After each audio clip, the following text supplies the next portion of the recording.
Jika terbukti aliran dana korupsi Lukas NMB mengalir ke kelompok separatis, benarkah gubernur nonaktif Papua tersebut dapat dijatuhi hukuman penjara seumur hidup? Kita akan membahasnya bersama dengan mantan Kabais Laksamana Madya Purnawirawan Suleman P. Ponto. Pak Suleman, selamat malam.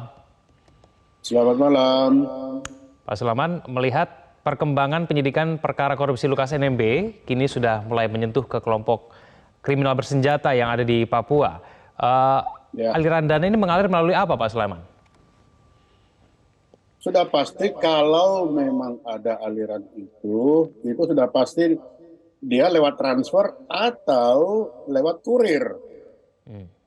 Kalau lewat transfer kan bisa terlacak, tapi lewat kurir biasanya kalau memang itu ada. Itu yang paling jelas itu. Gitu, Pak.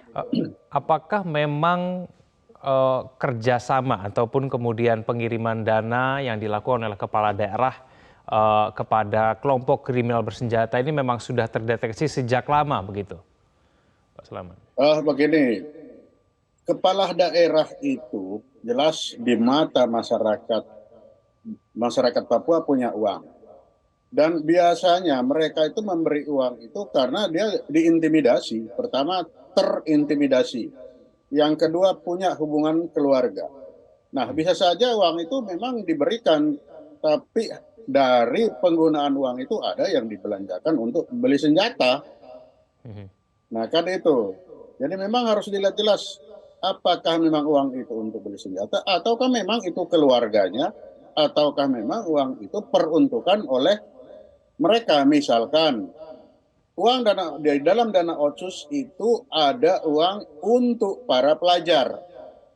Nah, dari ketika ini diberikan kepada pelajar, lalu pelajar itu setelah lulus dia menjadi OPM atau dia memberontak, kan tidak bisa dibilang bahwa dana itu untuk OPM. Dana itu untuk pelajar. Kita lihat di Amerika sekarang, banyak pelajar yang dari Papua itu terkatung-katung karena uang dari dana otsus itu tidak tersalurkan. Jadi memang kita harus hati-hati melihat ini, harus bisa memilah-milah. Karena dana otsus itu ada untuk pelajar. Nah, kalau saya lihat beliau ini pilot, bisa saja dari dana otsus itu ada untuk pilot.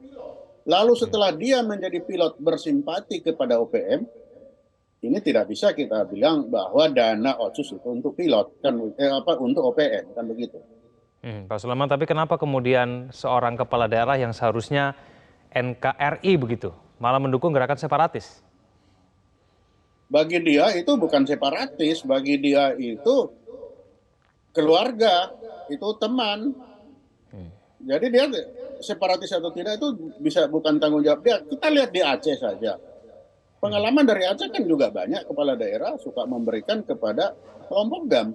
Karena itu keluarganya dia itu simpatisan untuk menjadi gubernur seperti itu.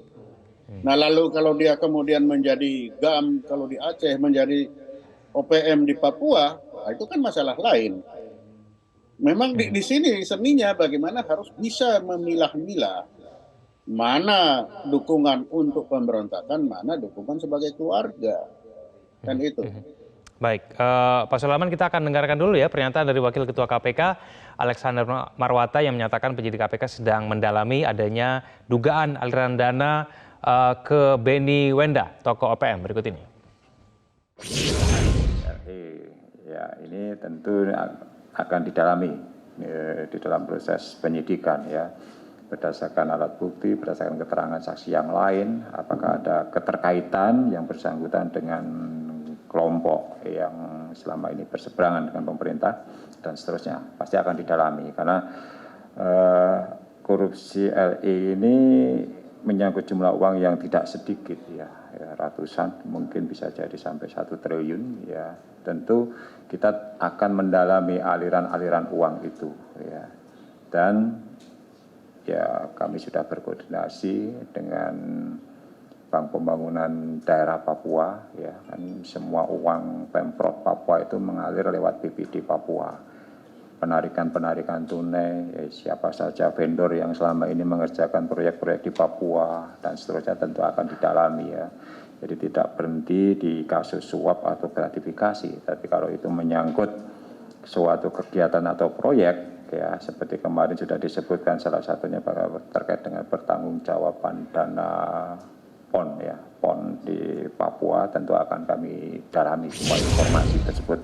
Pak Sulaiman berbicara mengenai aliran dana, apakah cukup KPK bekerja sama dengan PPATK untuk mengetahui kemana saja kemudian dana ini mengalir? Ya, memang hanya itu yang bisa dilihat dari dana ini mengalir kepada siapa. Setelah ketahuan kepada siapa, tentunya akan bertanya mengapa dana itu kepada yang dituju itu. Dari situ kan sudah cukup itu kalau bisa melihat aliran dana dari mana kepada siapa, itu kan cukup. Tinggal nanti pembuktian untuk apa bahwa yang bersangkutan menerima dana itu. Dari situ baru pasti bisa diurut. Untuk apa ini? Apakah ada proyek, dana proyek, atau dana apa? Ya silakan aja nanti dari aliran PPATK kan punya alat atau bisa menelusuri itu air mengalir atau dana mengalir dari mana sampai kemana. Itu bisa. Salah satu alat untuk bisa mengetahui kemana uang itu mengalir. Dari situ baru bisa dipertanyakan.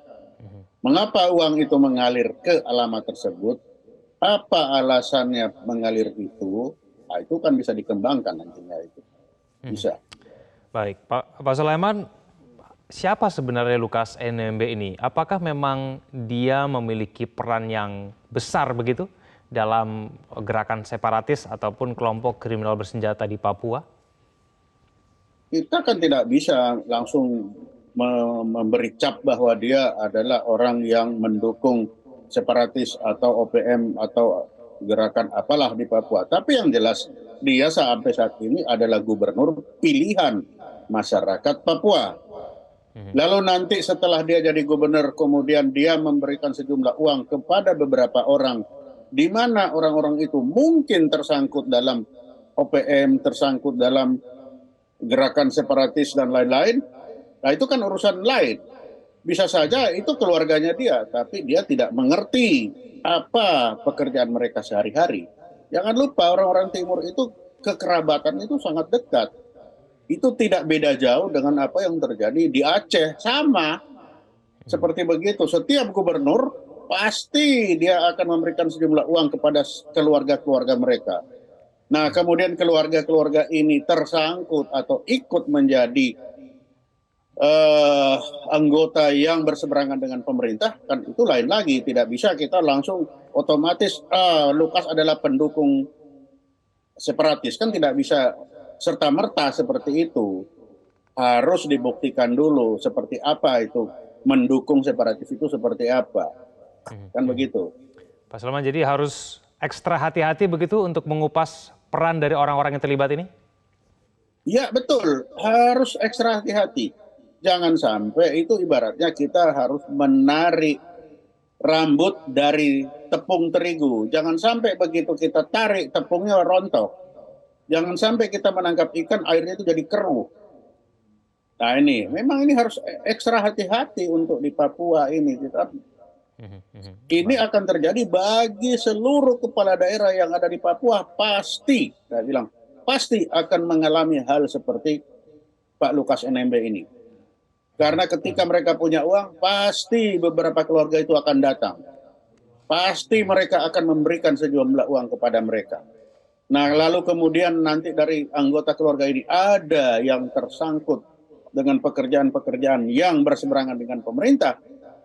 Tidak bisa otomatis kita langsung bilang sang gubernur atau sang bupati itu ikut serta bersimpati kepada mereka. Itu tidak bisa begitu. Kalau seperti itu kita lakukan, maka kita akan menghadapi masalah baru. Dan itu memang harus ekstra hati-hati. Baik, Pak Sulaiman, kita tunggu nanti hasil penyelidikan dari pihak KPK ya. Apakah memang benar ada aliran dana ke KKB atau tidak. Terima kasih Pak Sulaiman telah bergabung sama kami di Prime Time News. Selamat malam.